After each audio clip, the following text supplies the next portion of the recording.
Hai semua, perkenalkan nama saya Thalita Ramita Azmi. Saya dari kelompok B10 dengan NIM G002319. Jadi hari ini aku mau membahas tentang sistem genitouropoietika dan reproduksi. Jadi yang bakal aku bahas itu yang pertama adalah ereksi dan ejakulasi, terus ada glandula susurya pada lelaki, terus aku juga akan membahas implantasi dan fertilisasi, lalu ada perjalanan urin dan mekanisme berkemih. Jadi untuk yang pertama aku akan menjelaskan tentang mekanisme ereksi dan ejakulasi. Nah, untuk vaskularisasinya yang pertama itu ada arteri profunda penis. Dia ini cabang dari arteri pudenda interna. Dia terletak di dalam corpora cavernosa, mengatur pengisian corpora cavernosa. Nah, dia itu akan bercabang menjadi arteri helicinae. Nah, dia itu akan menyuplai darah ke rongga cavernae ketika ereksi. Lalu yang kedua ada arteri dorsalis penis.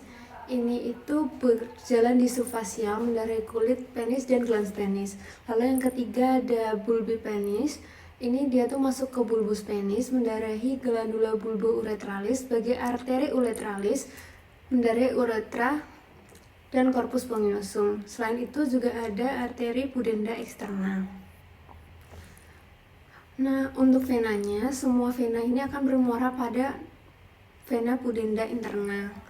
Lalu untuk inervasi sensoriknya ke nervus dorsalis penis berasal dari nervus pudendus dan autonomnya dari nervus cavernosi penis. Selanjutnya adalah tentang mekanisme ereksi. Mekanisme ereksi ini terkait dengan sistem saraf parasimpatis.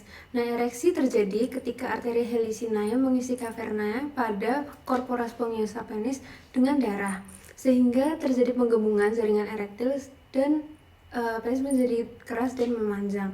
Nah, untuk mekanisme lebih lengkapnya, dia tuh ada impuls dari SSP dibawa ke efektor melalui serabut parasimpatis segmen sakral 2-4. Nah, reseptor aferennya yaitu nervus dorsalis penis membawa rangsangan menuju ke segmen sakralis 2-4. Nah, eferen oleh nervi erigentes yang merupakan serabut parasimpatis merilis nitric oxide di penis sehingga dia memberikan efek berupa relaksasi otot. Nah, otot polosnya ini kan relaksasi, terus dia akan menjadi vasodilatasi dari arteri helicinae yang ada di dalam sini. Nanti dia kayak menuhin di dalam sini. Terus dia tuh akan menyebabkan corpora cavernosa jadi lebih terisi dengan darah. Nah, habis itu karena lebih terisi dari darah, ini tuh lebih sempit. Jadi ini lebih gini. Nah, akibatnya si vena dorsalis ini dia tuh terjepit. Nah, karena terjepit jadi tidak ada aliran balik. Nah, karena tidak ada aliran balik ini jadi memanjang dan diameternya juga bertambah besar, dan ini disebut dengan posisi ereksi. Selanjutnya adalah mekanisme ejakulasi. Nah, ejakulasi ini dibagi dua, yaitu emisi dan ejakulasi. Kalau emisi ini dia tuh transmisi cairan semen ke uretra. Kalau ejakulasi ini keluarnya cairan dari ostium uretra externum. Nah, reseptor aferen oleh nervus pudendus centrum membawa rangsang menuju NIL-CLMS segmen lumbalis 1-3 efektor. Nah, untuk mekanisme lengkapnya, jadi reseptor oleh nervus pudendus centrum akan membawa rangsang tadi menuju lumbalis 1-3. Nah, pada saat proses emisi, dinding ductus deferens tuh berkontraksi, terus otot-otot kelenjar vesicalis tuh juga berkontraksi, kelenjar bulboretralis berkontraksi juga. Habis itu sphincter vesica urinaria juga berkontraksi. Nah, dengan menumpuknya cairan semen pada uretra interna, jadi tuh ada kayak pengiriman sinyal sensoris yang merangsang kontraksi jaringan erektil di penis, sehingga terjadi peningkatan tekanan yang akan mengeluarkan cairan semen ke ostium uretra externum. Nah, setelah itu gairah laki-laki akan menghilang yang disebut dengan proses resolusi. Selanjutnya adalah glandula aksesoria. Nah, glandula aksesoria ini ada 3 di laki-laki. Yang pertama tuh ada glandula vesiculosa atau vesicula seminalis, lalu ada glandula prostat, dan yang terakhir ada glandula bulbo-uretralis. Nah, ini untuk yang pertama adalah vesicula seminalis. Nah, dia ini strukturnya tuh dia tuh adalah 2 buah organ yang berlobus nih, 2. Terus dia tuh ada di posteriornya dari vesika urinaria. Terus dia tuh ada ductus deferens di sisi medialnya si vesicula seminalis ini. Nah, dia tuh fungsinya apa sih? Yang pertama, dia itu menghasilkan sekret yang ditambahkan pada cairan semen. Nah, sekret ini mengandung fruktosa. Fruktosa ini untuk nutrisi, dan dia juga mengandung prostaglandin untuk motilitas dari si sperma. Lalu yang kedua, vesicula seminalis ini juga berfungsi untuk mengkoagulasi semen setelah ejakulasi. Untuk vaskularisasi dari vesicula seminalis ini, arterinya adalah arteri vesicalis inferior dan arteri rectalis media. Untuk venanya, dia akan bermuara ke vena iliaca interna dan dia diinervasi oleh plexus prostaticus, cabang dari plexus hypogastricus inferior. Lalu yang kedua ada glandula prostat. Nah, dia tuh struktur umumnya dia tuh di antara kolom vesika dengan diafragma urogenital. Nah, lalu dia juga difiksasi oleh ligamentum puboprostaticum. Nah, dia tuh di muaranya tuh ada di uretra, pars prostatica melalui ductus prostaticus. Nah, dia ini ada 4 zona. Nih, ada sentral, transisional, perifer, dan yang terakhir ada periuretral. Nah, sedangkan dia tuh punya 5 lobus. Lobusnya itu ada anterior, medius, posterior, lateral, dextra, et sinistra. Nah, untuk penyakit sel prostat itu biasanya ada di central zone, dan kalau yang BPH itu ada di transisional. Nah, fungsinya dari glandula prostat ini, dia tuh menghasilkan cairan tipis seperti susu yang mengandung asam sitrat dan fosfatase asam yang ditambahkan saat ejakulasi. Nah, sekret ini bersifat alkali sehingga menetralkan suasana asam di vagina. Lalu fungsi selanjutnya dia juga menghasilkan air mani. Nah, untuk neurovaskularisasinya dia arterinya cabang dari arteri vesicalis inferior dan arteri rectalis media. Venanya bermuara ke vena iliaca interna. Terus juga ada plexus venosus prostaticus yang menampung darah dari vena dorsalis venis profunda. Lalu untuk inervasinya, dia diinervasi oleh plexus hypogastricus inferior. Lalu yang terakhir ada glandula bulbouretralis. Nah, dia tuh struktur umumnya dia tuh terletak di dalam diafragma urogenital. Terus dia ada di bawah musculus sphincter uretra externum. Terus salurannya ini akan bermuara ke uretra pars spongiosa, dan dia ini tuh homolog dengan glandula vestibularis mayor pada wanita. Nah, fungsinya ini tuh dia menghasilkan sekret pada fase ereksi. Nah, cairan ini sebenarnya juga mengandung sperma, jadi tidak menutup kemungkinan kalau misalnya sedang berhubungan bisa hamil gara-gara cairan ini. Gambarnya yang ini ya. Yang ini ada 2. Selanjutnya saya akan menjelaskan tentang mekanisme fertilisasi hingga implantasi embrio pada proses pembuahan. Yang pertama ini ada fertilisasi. Nah, fertilisasi ini terjadi ketika sperma bertemu dengan sel telur dan menembus dinding luar telur untuk menggabungkan materi genetiknya dengan materi genetik sel telur. Nah, ini tuh akan menghasilkan zigot yang akan berkembang menjadi embrio. Nah, pematangan spermatozoa ini berada di epididymis. Saat berhubungan dengan tractus genitalis wanita terjadi pengaktifan spermatozoa untuk proses fertilisasi. Nah, ini disebut dengan kapasitasi spermatozoa. Nah, jadi prosesnya yang pertama tuh 5-10 menit setelah ejakulasi, sperma bergerak menuju ke ampula tuba uterina dibantu oleh kontraksi dari uterus. Jadi ini tuh uterus ya, yang ini uterus, ini tuba uterina, dan ini ovariumnya. Nah, untuk pembuahan itu paling sering ada di sini, di ampulanya. Nih, jadi terjadi pembuahan di sini. Nah, 5-10 menit setelah ejakulasi ini sperma gerak menuju ke ampula tuba uterina tadi dibantu oleh kontraksi uterus dan tuba falopi yang dirangsang oleh prostaglandin dan oksitoksin. Lalu enzim hyaluronadase dan enzim proteolitik terdapat dalam akrosom sperma, penting untuk mencerna protein dalam elemen dasar jaringan yang terdapat pada ovum.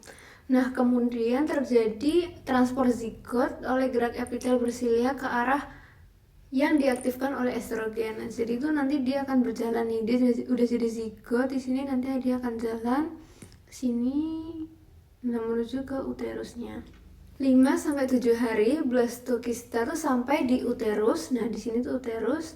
Nah, dia tuh akan siap untuk implantasi. Nah, kita masuk ke implantasi. Nah, setelah mencapai uterus ini, blastokista yang sedang berkembang biasanya menetap kepada kavum uteri selama 1-3 hari sebelum berimplantasi di endometrium. Nah, jadi implantasi itu biasanya dilakukan atau terjadi kira-kira pada hari ke-5 sampai ke-7 setelah masa ovulasi. Nah, sebelum implantasi, blastokista ini mendapatkan makanan dari sekresi endometrium uterus yang disebut dengan susu uterus. Nah, implantasi ini merupakan hasil kerja dari sel-sel trofoblast yang berkembang di permukaan blastokista. Sel-sel ini mensekresi enzim proteolitik yang mencerna dan mencairkan sel-sel endometrium uterus yang berdekatan. Nah, sebagian cairan dan nutrisi yang dilepaskan itu tuh ditransfer secara aktif oleh sel-sel tromboblast yang sama ke dalam tahap awal implantasi dengan sebutan embrio kecil. Nah, segera setelah terjadi implantasi, sel-sel trofoblast dan sel-sel lain yang berdekatan dari blastokista dan endometrium uterus ini, dia tuh akan berproliferasi secara cepat. Terus dia akan membentuk yang namanya plasenta dan berbagai membran kehamilan. Sel stroma endometrium itu dipengaruhi oleh progesteron, dia akan berubah menjadi sel desi-2 dan akan terus mensekresikan lebih besar lagi seperti glikogen, protein, lipid, dan mineral yang penting untuk makan dari si embrio ini pada awal kehidupan hingga 8 minggu. Selanjutnya tentang perjalanan urin. Nah, jadi perjalanan urin itu melalui 4 organ. Yang pertama di ginjal atau ren. Nah, di sini tuh akan ada filtrasi, reabsorpsi, augmentasi. Nah, fungsinya itu untuk menyaring darah sehingga zat-zat toksik di dalam tubuh tuh dapat dikeluarkan sebagai urin. Lalu dia akan turun ke pelvis renalis. Nah, masuk ke yang kedua yaitu ureter. Nah, ureter ini merupakan penghubung antara ginjal dan vesika urinaria. Yang ketiga vesika urinaria, biasanya urin akan ditampung di sini. Dan yang terakhir ada uretra. Uretra itu merupakan saluran dari basis vesika urinaria hingga ostium uretra externus. Dia keluar ini. Nah, yang pertama itu ada ginjal. Ginjal ini dia tuh punya lapisan pembungkus. Ini tuh dari dalam keluar itu ada kapsula fibrosa, lalu ada perirenal fat, fascia renalis, dan yang terakhir ada pararenal fat. Nah, si ginjal ini juga punya fiksatornya. Itu tuh yang pertama ada fascia renalis, terus arteri vena renalis, dan corpus adiposum. Nah, corpus adiposum ini si perirenal fat dan pararenal fat. Nah, ini untuk struktur dari ginjal. Yang pertama ini ada cortex renalis, dan ini struktur yang besar yang umum itu cortex dan medula. Nanti dia akan dibagi lagi. Cortex akan dibagi lagi menjadi columna renalis bertini dan arcus corticalis. Nah, untuk columna renalis bertini ini tuh struktur diantara piramidalis renalis. Jadi ini kan piramid. Nah, struktur diantaranya itu namanya columna. Lalu yang kedua ada arcus corticalis. Nah, dia ini adalah lengkungan yang menghubungkan antara kolumna renalis. Jadi di sini ada lengkungan gitu. Nah, itu namanya adalah arcus corticalis. Lalu untuk yang kedua yaitu medulla renalis. Nah, dia ini yang pertama ada piramidalis renalis. Nah, dia ini massa yang berbentuk konus. Yang ini. Nih. Lalu yang kedua ada papilla renalis, dia tuh apex dari medulla renalis, dia tuh menghadap ke sinus renalis. Nah, sinus renalis kan yang ini ya, berarti itu dia yang menghadap ke sini gitu.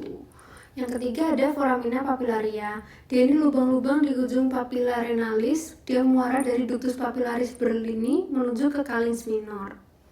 Lalu yang keempat ada calis minor. Nah, dia tuh yang menghubungkan satu atau lebih dari papilla renalis. Jadi calis minor itu yang ini. Nah, nanti dia akan menjadi calis mayor. Calis mayor itu gabungan 2 atau 3 dari calis minor. Nah, ini ya yang ini ya, calis mayor tuh yang ini. Lalu selanjutnya ada pelvis renalis. Dia ini gabungan dari calis mayor. Terus dia akan berlanjut sebagai ureter. Nah, jadi pelvis renalis itu yang ini ya, yang udah gede. Lalu yang terakhir ada sinus renalis. Dia itu adalah pelebaran hilus berisi pelvis dan calis mayor. Gitu. Selanjutnya kita akan membahas tentang arteri dari ginjal yang sangat panjang sekali ini. Jadi yang pertama dia tuh dari aorta abdominalis, terus dia berjalan jadi arteri renalis dextra et sinistra, lalu ke menjadi ramus anterior et posterior. Nah dia tuh mulai masuk ke hilus, lalu dia masuk menjadi arteri lobaris. Nah dia tuh ke piramidnya ini. Nah, lalu dia menjadi arteri interlobularis, dia masuk ke kolumna dari renalis, lalu dia menjadi arteri arcuata, dia masuk ke basis dari piramid. Terus habis itu dia menjadi arteri interlobularis, nah dia masuk ke korteksnya, korteks renalis.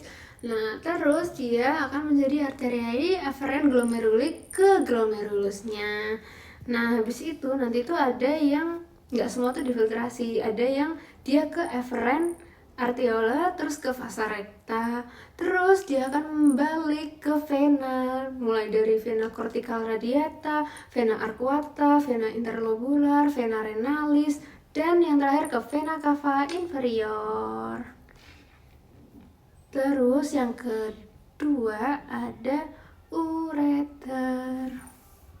Nah si ureter ini dia itu sebenarnya cuma kayak ya saluran doang. Nah biasanya di sini tuh ada penyempitan yang biasanya dia tuh menyebabkan ureterolithiasis atau batu ureter.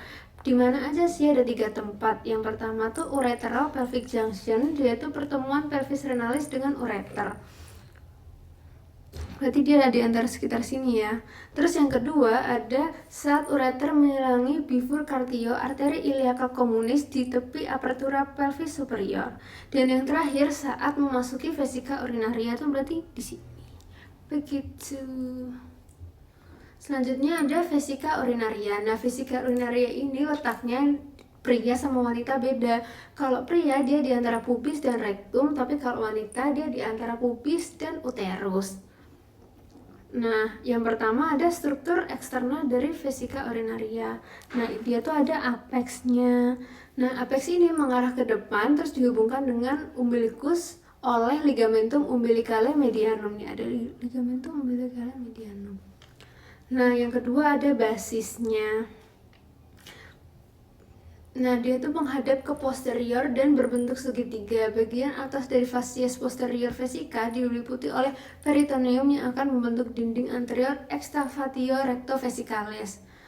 Nah, habis itu yang ketiga ada facies superior vesicae. Nah, dia ini juga diliputi oleh peritoneum. Lalu yang keempat ada facies inferolateralis. Nah, dia itu di bagian depan berbatasan dengan lemak retropubica dan pubis. Lalu yang terakhir ada kolom vesica. Nah, dia ini berada di inferior, terletak pada facies superior prostat. Terus dia tuh dipertahankan oleh 2 ligamentum, yaitu ligamentum puboprostaticum pada laki-laki dan kalau pada perempuan pubovesicalis. Nah, lalu dia ada struktur internanya juga. Nah, ini kayak histologi ya. Jadi itu yang pertama ada tunica serosa, lalu yang kedua ada tunica muscularis. Nah, dia itu terdiri atas otot polos yang tersusun atas 3 lapisan, longitudinal, sirkular, longitudinal. Nah, dia tuh saling berhubungan, nanti itu namanya musculus detrusor. Nah, pada kolom vesica ini terdapat komponen sirkular dari lapisan otot. Ini menebal membentuk jadi sphincter vesica. Lalu yang ketiga ada tunica submucosa dan yang terakhir ada tunica mucosa. Nah, area mucosa pada basis ini disebut dengan trigonum vesica leutaudi. Nah, dia itu karena trigonum berarti bentuknya segitiga ya, kira-kira kayak gini. Dia tuh dibatasi oleh ostium ureteritis dan nah gini. Nah, ini yang segitiga ini. Nah, satunya itu dia dibatasi oleh ostium uretra internum yang ini.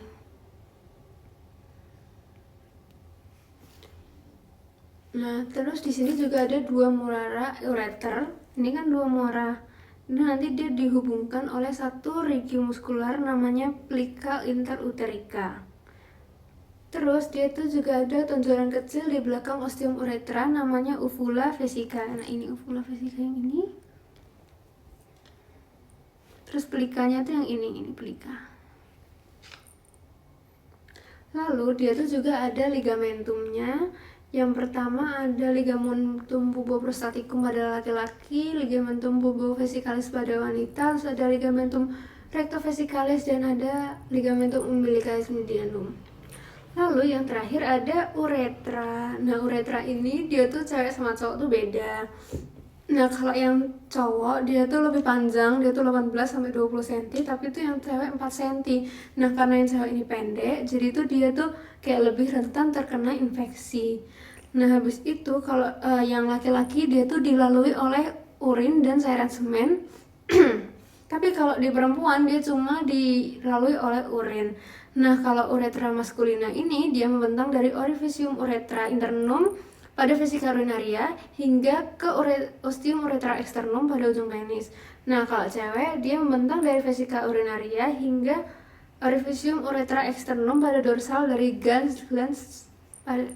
glans clitoridis. Nah, di sini kalau di laki-laki itu dia juga mengandung yang namanya glandula litre untuk sekresi muskus. Kalau yang di cewek dia tuh mengandung 2 glandula parauretral mukus atau yang disebut dengan glandula skin pada aperturanya. Terus kalau uretra ini karena yang cowok ini panjang ya, dia tuh dibagi jadi 4. Jadi ada preprostatica, prostatica, membranosa, dan spongiosa. Nah, kalau preprostatica ini cuma 1 cm, dia tuh dikelilingi oleh musculus sphincter uretra interna. Nah, fungsinya ini untuk mencegah masuknya sperma ke vesika urinaria saat ejakulasi. Karena kan tadi si uretra maskulina ini kan dilalui oleh urin dan juga cairan semen. Kedua ini adalah pars prostatica. Nah, dia tuh 3-4 cm.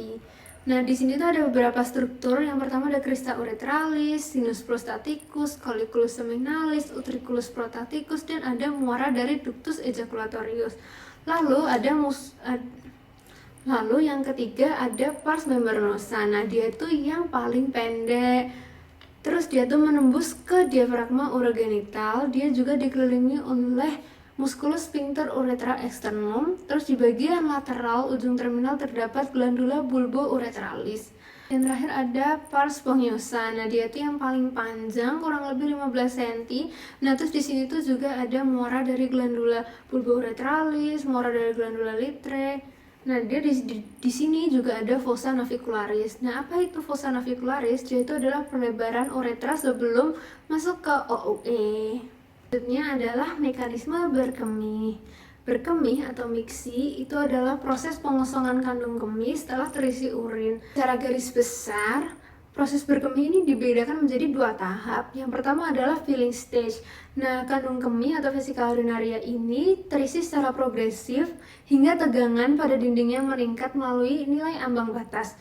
Nah, keadaan ini akan mencetuskan tahap 2. Pada keadaan normal, kandung kemih ini dapat menampung sekitar 350-400 mili urin sebelum dikeluarkan. Lalu yang kedua ada voiding stage. Nah, ini tuh dimulai ketika bladder yang telah teregang sampai ke batas maksimal, terus reseptor regang yang ada pada dinding bladder akan mengirim impuls ke korteks cerebral melalui saraf pelvic dan melalui spinal cord. Kemudian cerebral cortex akan mengirimkan impuls inhibisi saraf pedundal. Nah, lalu terjadi relaksasi dari sphincter uretra externa sehingga terjadilah proses berkemih. Nah, relaksasi dari sphincter uretra externa ini merupakan gerakan volunteer atau disadari dan dapat dilatih sehingga kita bisa berkemih di waktu tertentu dan di tempat yang sesuai. Selain itu, terjadi juga kontraksi dari musculus destructor yang merupakan refleks dari medulla spinalis. Jadi kalau yang dari medulla spinalis ini dia tuh involunter, tidak bisa kita latih. Saat berkontraksi ini dia tuh akan meningkatkan tekanan di dalam vesika urinaria. Nah, kontraksi dari otot detrusor tadi dia tuh merupakan tahap utama dari proses pengosongan vesika urinaria melalui potensial aksi yang dapat menyebar ke seluruh otot detrusor dari satu sel otot ke sel lainnya, terus menyebabkan kontraksi seluruh kandung kemih pada saat yang bersamaan.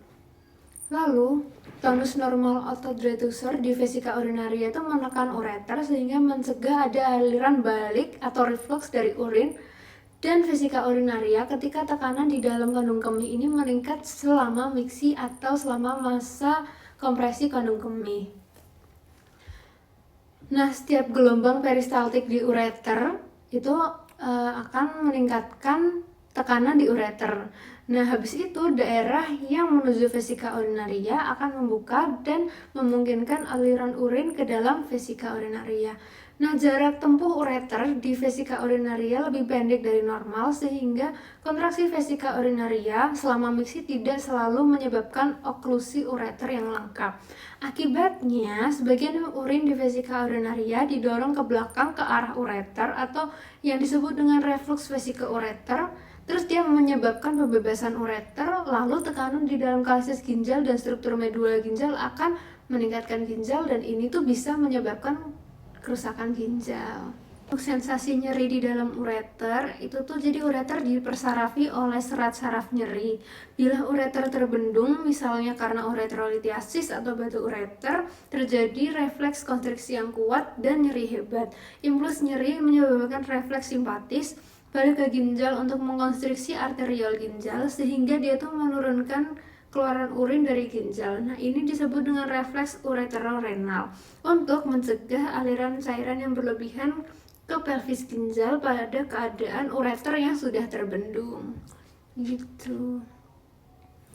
Sekian dari saya, kurang lebihnya mohon maaf. Wassalamualaikum warahmatullahi wabarakatuh.